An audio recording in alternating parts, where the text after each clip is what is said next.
Բարև ձեզ, Ստեփան Գրիգորյան YouTube-յան ալիքի մասնակիցներ։ Ողջունում եմ ձեզ բոլորիդ, այսօր մարտի 12-ն է։ Այսօր մենք ունենք բավական լուրջ դրական լուրեր կապված Ամերիկա-ուկրաինական բանակցությունների, որոնք գիտեք, երեք սկսվեցին Սաուդյան Արաբիայում։ Բավական երկար տևեց առաջի փուլը այդ բանակցությունների, ինչքան հասկացա 6-7 ժամ, ու պսակվեց բավական մեծ հաջողություններով։ Ուկրաինան համաձայնվեց զինադադարի մոտավորապես 1 ամսով, 30 օրով։ Դա շատ բարձր գնահատեցին ամերիկացիք, ու ինչ որոշումներ ընդունեցին ամերիկացիք, մենք հիմա դրա մասին կխոսենք, Ռուսաստանի արձագանքի մասին այսօր կխոսենք, Ռուսաստանի նախապայմանների մասին այսօր նաև կխոսենք, բայց այդ կարևոր լուր է բոլորիս համար։ Փաստորեն Ուկրաինայի նախագահ Զելենսկին հասավ նրան, որ սկսեցին հաշվի նստել Ուկրաինայի կարծիքի հետ, ու պարզվեց ուկրաինացիք կարողացան լեզու գտնել Տրամպի ադմինիստրացիայի հետ։ Մյուսը, ինչի մասին այսօր կխոսենք, Ադրբեջանի արտգործնախարարի Բայրամովի հայտարարության մասին։ Ինքը վերաթարմացրեց նախկին երկու նախապայմաններ, որոնք դնում էր Ադրբեջանը մեր առջև։ Դուք գիտեք, Ադրբեջանը կամ նոր նախապայման է բերում մեր առջև դնում, կամ հինը վերաթարմացնում է։ Բայց շատ կարևոր նախապայմաններ հիշեցրեց մեզ Բայրամը։ Նաև այսօր կխոսենք մի շարք դրական քայլերի, որոնք արվում են Հայաստանի կողմից, Սփյուռքահայության կողմից, մեր հասարակության կողմից։ Սկսում ենք այսօրվա աշխատանքը։ Ես պետք է ասեմ, որ երեք ինչ-որ միջոցառում են անցկացվել կոնֆերանս, որտեղ որ մասնակցել են մեր պատմաբանները։ Ու ի վերջո այդ կոնֆերանսը պսակվեց նրանով, որ բռնություն են կիրառել իրար նկատմամբ մեր պատմաբանները։ Գիտեք, ես նույնիսկ փոշմանեցի, որ հիշում եք մի քանի օր առաջ մեր հաղորդումներից մեկում ես կոչ արեցի մեր պատմաբաններին, որ զինեն մեզ ինֆորմացիայով, գիտելիքներով։ Ու այդ օրինակները բերում էի, երբ որ 1988 թվին սկսվեց Ղարաբաղյան շարժումը, մենք շատերս չգիտեինք մանրամասն նյուանսները Ղարաբաղի պատմության հետ կապված, ինչ եղավ, ինչի փոխանցվեց Ադրբեջանին եւ այլ, ու ես հիշում եմ գիտության ակադեմիան, մեր հայտնի գիտնականները, աշխարհով մեկ ճանաչված պատմաբանները, այլ գիտնականներ, ակադեմիկոսներ,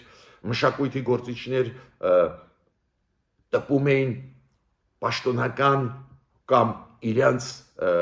կողմից պատրաստված փաստաթղթեր կապված Լեռնային Ղարաբաղի պատմության հետ, Նախիջևանի պատմության հետ, Հարավային Կովկասի պատմության հետ, ու դա մեզ համար աջակցություն էր։ Մենք պայքարում էինք Լեռնային Ղարաբաղի իրավունքի համար, մենք պայքարում էինք ժողովրդավարությունը հաստատելու Հայաստանում, մենք ընտրված էինք ազգային ժողով կամ Գերագույն խորհուրդ, ու դա օգնում էր մեզ քաղաքական դաշտում, փորձագիտական դաշտում տանել պայքար, զինված լինելով ինֆորմացիայով։ Ու հիշում եք, ես ասեցի, լավ կլիներ, որ մեր պատմաբանները արձագանքեն արագ, այսօրվա պատմաբանները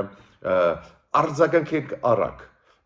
տան ինֆորմացիա, օրինակ, Ալիևի վերջի ելույթը աղավաղող Նախիջևանի պատմությունը, պարզ է, որ պետք է պատասխան տրվի, բայց պատասխան տրվի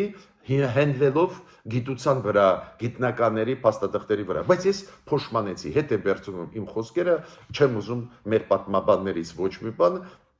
ինչու։ Ապշած էի ես, երբ որ տեսա այդ տեսարանը, երբ որ բարի բուն իմաստով բռնություն կիրառվեց իրար նկատմամբ պատմաբանների կողմից։ Ու նշանակություն չունի ով ճիշտ է, ով սխալ է։ Սարսափելի վիճակում ենք մենք գտնվում։ Ես գիտեք, ստեղ ուզում եմ ձեզ հետ կիսվել մի քանի մտքերով։ Առաջինը Առաջինը ես չեմ բացառում, որ կան մարդիկ Հայաստանում, քաղաքական գործիչներ, փորձագետներ կամ պատմաբաններ, ովքեր կարող են իրոք կաշառված լինել օտար երկրի կողմից կամ օտար երկրների հատուկ ծառայությունների կողմից։ Ես դա չեմ բացառում, հիմա դուք տեսնում եք ինչ հիբրիդային պատերազմ է գնում աշխարհով մեկ, ու կարող է նույնիսկ սադրում են միտումնավոր աղավաղելով հայ ժողովրդի պատմությունը, առանձին հատվածները պատմության, որ այս ձևի տուրը դմփոց լինի մեր Հայաստանում։ Պետք է դա հասկանանք։ Ես մենակ երկու ձեզ հիմա օրինակներ բերեմ, ոնց է կաշառում Ադրբեջանը։ Ուրեմն հիշում եք, երբ որ ֆուտբոլային դիվանագիտություն էր Հայաստան-Թուրքիա, որը սկսվեց մոտավորապես 2008 թվականից ու տևեց մի քանի տարի, 2, 3, 4 տարի։ Ու այն ժամանակ էլ բավական մենք իմ կենտրոնը, իմ կողմից գլխավորված կենտրոնը բավական ակտիվ մենք համագործակցում ենք եւ Թուրքիայի փորձագետների հետ, ինտելեկտուալ կենտրոնների հետ եւ Ադրբեջանի, ու ես հիշում եմ, որ իրանք օրինակ Թուրքիայի ամենաառաջատար կենտրոնները բավական ակտիվ մեզ հետ աշխատում էին։ Հիմա այդ շատ ու շատ ավելի քչացավ ու պատճառներից մեկը գիտեք որն է։ Իմացա այս վերջի ժամանակներս։ Քանի որ Ադրբեջանը ֆինանսավորում է Թուրքիայում այդ գլխավոր կենտրոնները, որոնք ազդեցություն ունեն Էրդողանի ադմինիստրացիայի վրա, Թուրքիայի կառավարության վրա, ուղղակի ֆինանսավորում է, օֆիցիալ ֆինանսավորում է, բայց մի պայմանով, որ Հայաստանի փորձագետների հետ, ինտելեկտուալ կենտրոնների հետ իրանք չաշխատեն։ Այդպես կտրում են, որ Թուրքիայում չձևավորվի քայլ առ քայլ մի քիչ ավելի դրական տրամադրություններ Հայաստանի նկատմամբ կամ Ուկրաինա։ Ես պետք է ձեզ ասեմ, որ ես ճանաչված փորձագետ եմ, դուք գիտեք, ու ուկրաինացիք հաճախ վերցնում էին ընձանից մյուս ճանաչված հայկական փորձագետներից ինտերվյուներ կամ քաղաքական գործիչներից։ Բայց այս մեծ պատերազմից հետո գրեթե չեն վերցնում ինտերվյու հայ փորձագետներից, հայաստանյան փորձագետներից, գրեթե չեն վերցնում։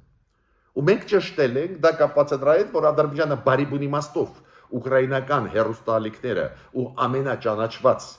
on-line ռեսուրսները ուղղակիորեն ֆինանսավորում են տարբեր իրանց ծրագրերը, բայց մեկ պայմանով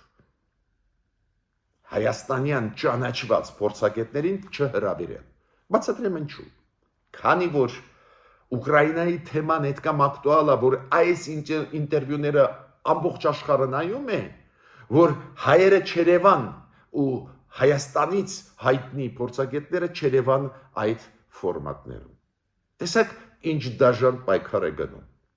Մենք ստեղ մեր մեջ տուրու դմփոց ենք կազմակերպում։ Շատ մտահոգված են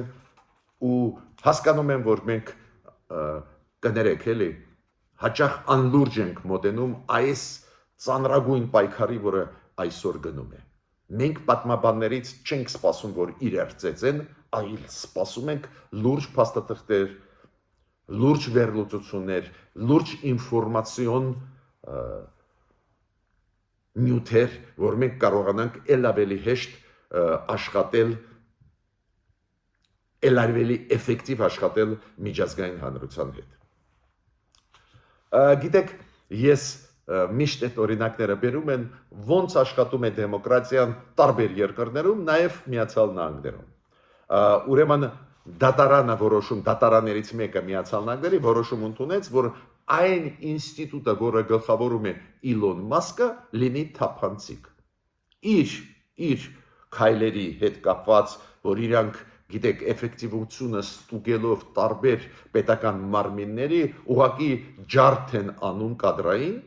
հիմա դատարանը որոշում ընդունեց, ասեց, այդ որ դուք քայլեր անում եք, մարդկանց գործից հանում եք, կամ ինչ որ դատապարտում եք, քննադատում եք, թափանցիկ աշխատեք։ Կամ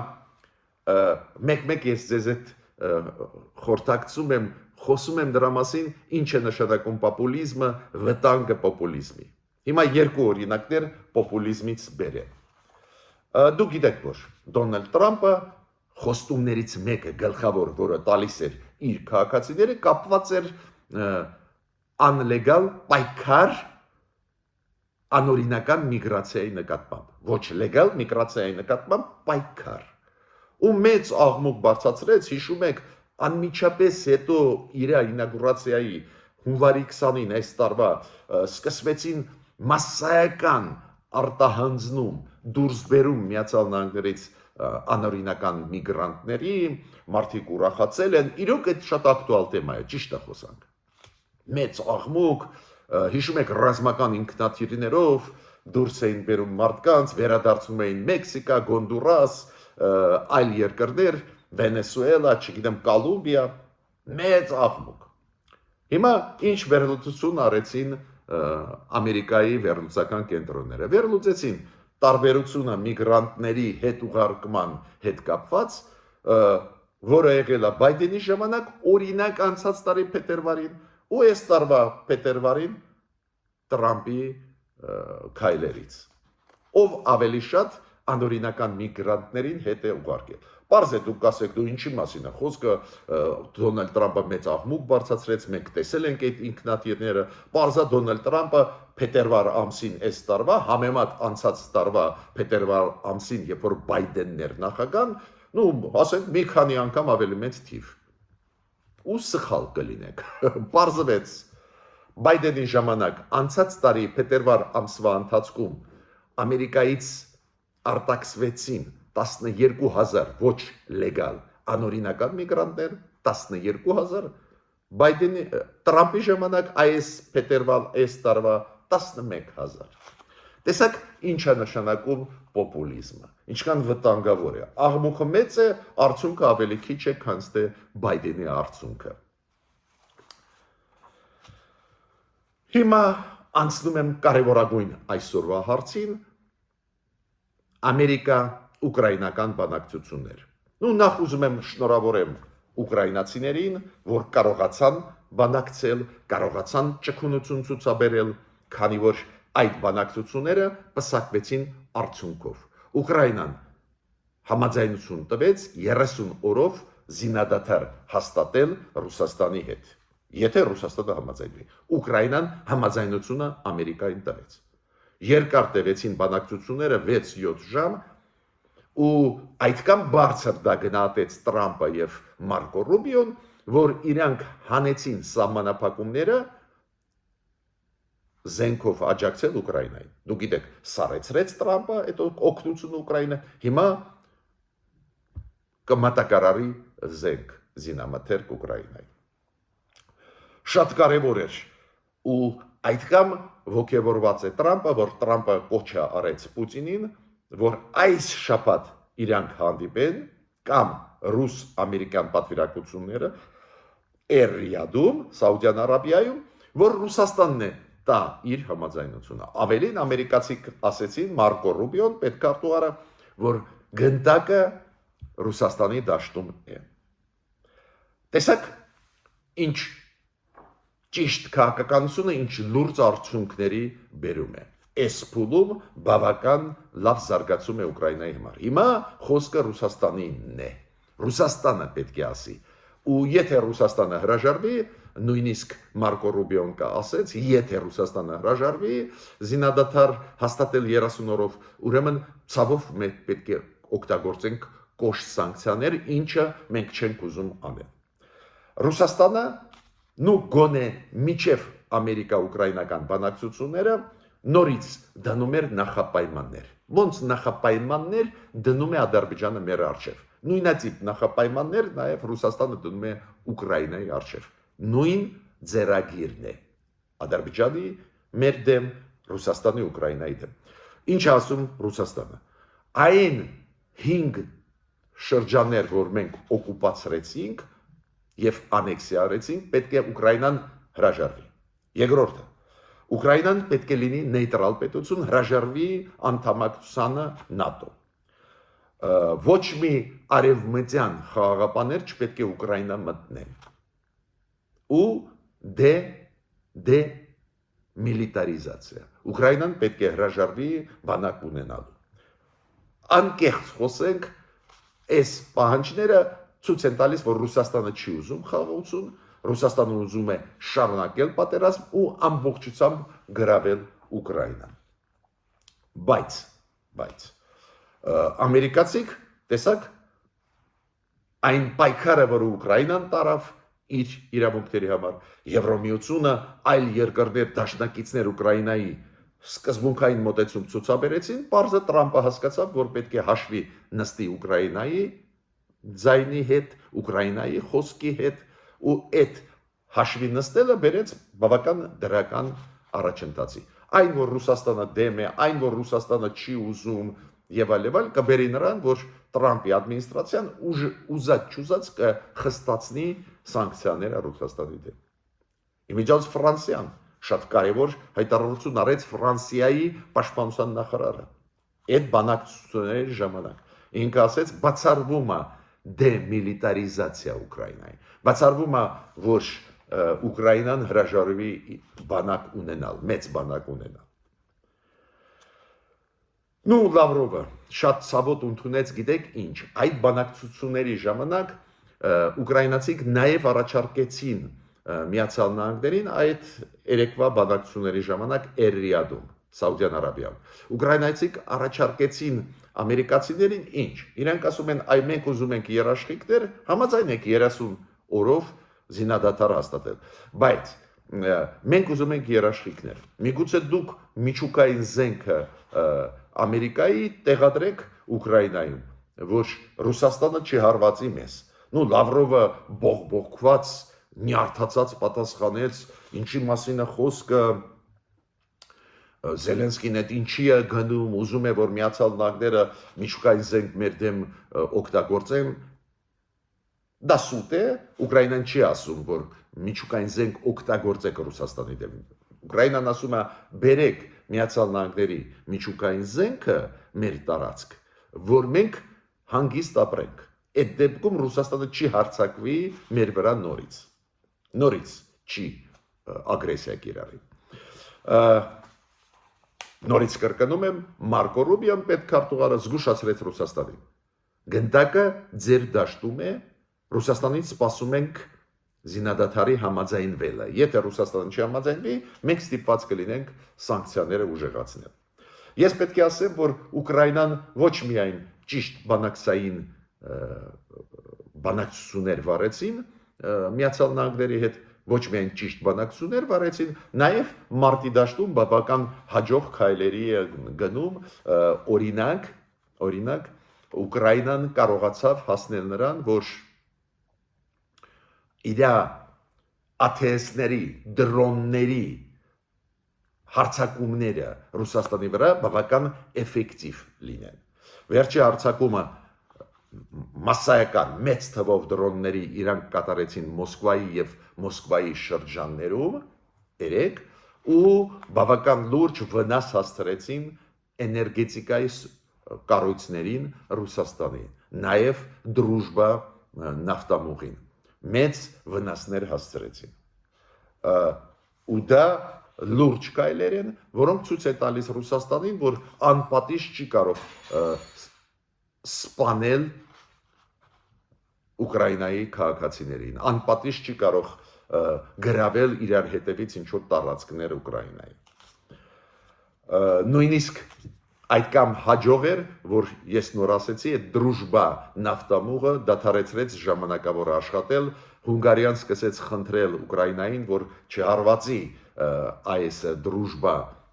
նավթամուղը, որ նավթը Ռուսաստանի Հունգարիան, որը դեր ստանում է, այդ նավթամուղով որ գա։ Հիմա մինչև անցնելը հայկական հարցերին եւ դրական եւ Ադրբեջանի սպառնալիքներին եւ դրական զարգացումներին կապված Հայաստանի հետ, ես պետք է ասեմ, որ միշտ ձեզ շատ շնորհակալ եմ, որ ակտիվը բաժանորդագրվում եք, կիսվում եք, լայքում եք, անչափ կարևոր դա գործ է, որ մեզ աջակցում եք։ Նաև ես վերջի ժամանակներս որոշեցի չաթում ակտիվ մասնակցություն ունեցող մարդկանց նշել, երեկվա չաթում ակտիվ մասնակցել է Սաթիկը, Լյուբա Ազատյանը, Մեծ Հայկ, անունով օգտատերը, Հմայակ Հովանեսյանը, Բենո Արուստամյանը, US Arm, Ours Boni, այդպես մարդիկ իրանց ներկայացրեցին, Միխայել Արարատ, Աշոտ Կանկանյան, Cold Store, այդպես ներկայացրեց բաժանորդը իրան, Եվգենիա Չակարյանին շատ շնորհակալ եմ իր աջակցության համար։ Շարունակում ենք այսօրվա մեր հաղորդումը։ Ես ասեցի ձեզ, դուք հիշում եք, մի քանի օր առաջ Ադրբեջանը նոր 100%-ով նոր նախապայման մեր առջև դրեց։ Հիշում եք, ադրբեջանցիք ասեցին, որ մենք ունենք ցուցակ, պատրաստում ենք ցուցակ ռազմական հանցագործություն կատարած հայերի Ադրբեջանի դեմ ուղված ու շատերը պահկավում են Հայաստանում, մենք այդ ցուցակը Հայաստանին կտանք ու Հայաստանը պետք է իրանց արտահանձնի Ադրբեջան։ Եվ ես չեմ ասում, որ մեր սահմանադրության համաձայն Հայաստանի Հանրապետության քաղաքացիներին մենք չենք արտահանձնում, այդ նորմը աշխատում է տարբեր երկրներում, գրեթե բոլոր երկրներում, ուրեմն ինչի մասին է խոսքը, բայց լկտիացավ Ադրբեջանը։ Դες փոխանակ մենք միջազգային քրեական դատարանով դատի տանք իրանց ու պահանջենք, որ միջազգային քրեական դատարանը որոշում ընդունի օրդեր տա ձերբակալելու այն մարդկանց, ովքեր կազմակերպել է էթնիկ զտումը հայերի դեմ ուղված, այն ռազմական հանցագործությունների, որոնք իրանք կատարել են 2022 թվին հարձակվելով Հայաստանի վրա, փոխանակ մենք անենք, իրանք մեզանից պահանջում են, բայց այդ նոր նախապայման է, ինչը շատ ինձ մտահոգեց, ես կիսվել եմ ձեզ այդ կարծիքով եւ մեր իշխանությունների հետ, բայց չի դադարում Ադրբեջանը բարձրացնել մեր առջև նախապայմաններ։ Նաև վերաթարմացնում է նախկին նախապայման, ուրեմն Բայրամովը, արտգործ նախարարը Ադրբեջանի գտնվում էր Ղազախստանում պաշտոնական այցով։ Ու այնտեղ խոսեց նաև տարածաշրջանի մասին, նաև Հայաստան-Ադրբեջան հարաբերությունների մասին, բայց ասեց, որ գլխավոր խոչընդոտը, որը չի թույլ տալիս, որ մենք ստորագրենք խաղաղության պայմանագիրը, դա Հայաստանի սահմանադրությունն է, որը իր մեջ պարունակում է տարածքային պահանջներ Ադրբեջանի առջև եւ Մինսկի խումբը, որ Հայաստանը հրաժարվում է ցրել Մինսկի խումբը ԵԱՀԿ-ի։ Տեսեք, ստեղ մի բան են ասում, մի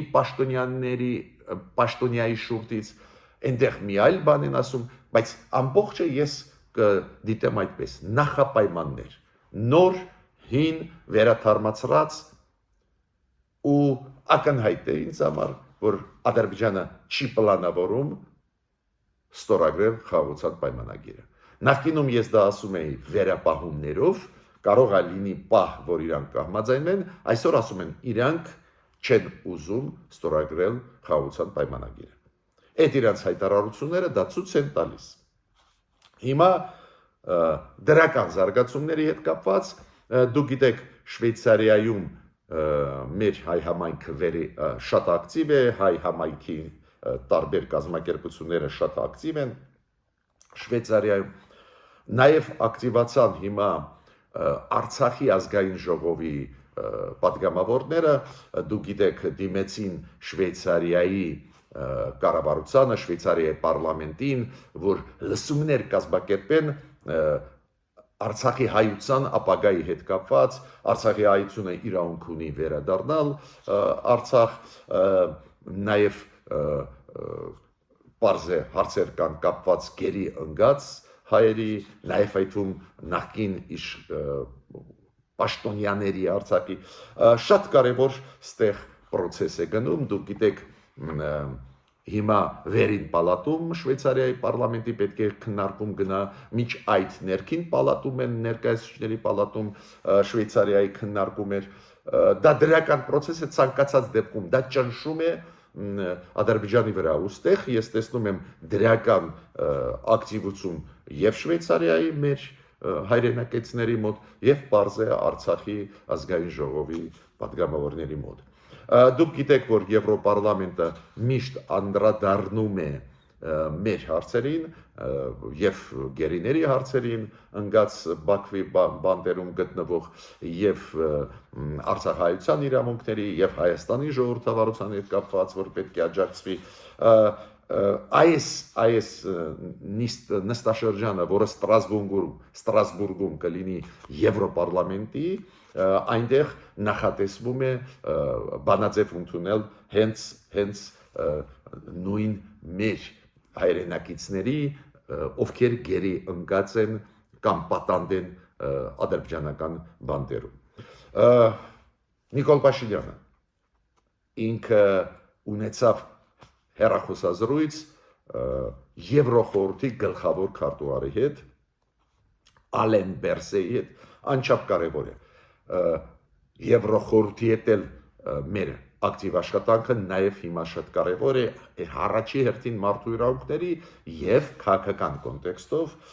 խոսվեց այն process-ի մասին, որը գնում է Հարավային Կովկասում, բանակցություններ, Ադրբեջան-Հայաստան, պարզ է ռեֆորմների, բարեփոխումների մասին խոսվեց նաև Հայաստանի։ Պետք է ասեմ, որ մերոնք իրոք ակտիվացրեցին Եվրոխորհրդում նաև մեր աշխատանքը, մենք անդամ ենք Եվրոխորհրդի, շատ ակտիվացրեցինք, այդ միանշանակ ես միայն ողջունում եմ, բայց բացի դրանից Հայաստանը միացել է շատ ու շատ կոնվենցիաների Եվրոխորհրդի։ Օրինակ կոնվենցիան Տրոմսե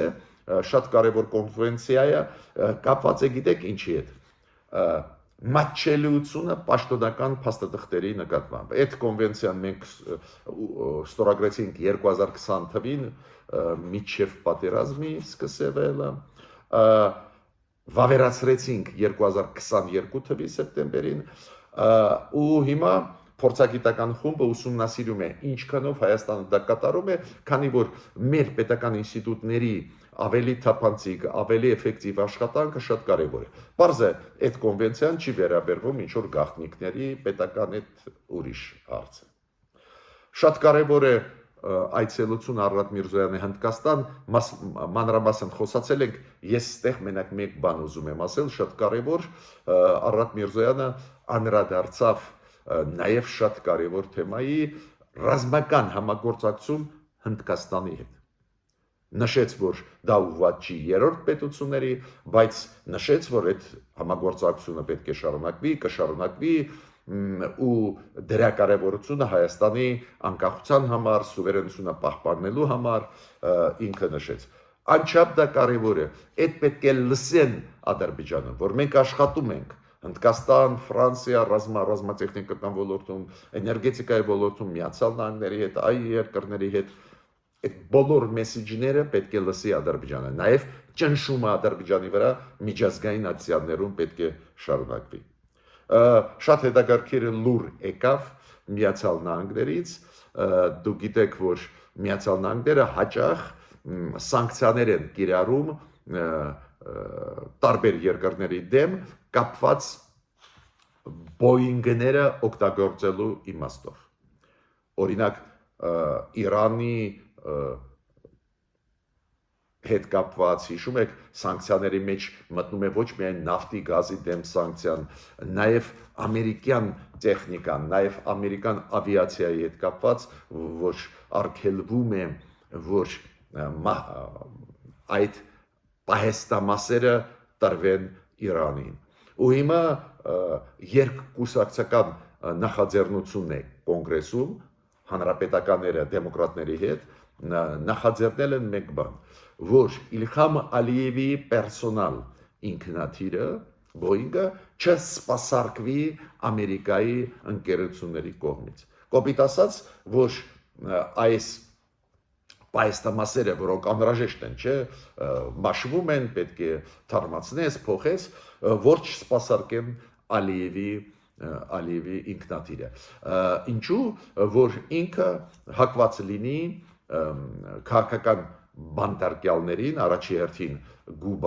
Գուբատ Իբադօղլուին ազատ արձակեն, ու պարզ է այդ սանկցիաները իր ազդեցությունը կունենան նաև այլ գերի ընկած Բաքվի բանտերում գտնվող նաև հայերի վրա, դա լավ լուր է, որ Միացյալ Նահանգների կոնգրեսում քննարկվում են հարցեր կապված սանկցիաների Ալիևի դեմ ուղղված։ Ես ավարտեցի այսօրվա իմ ելույթը, խնդրում եմ բաժանորդագրվել, կիսվել, լայքել, շատ կարևոր զարգացումներ են գնում, մենք պետք է ակտիվ լինենք։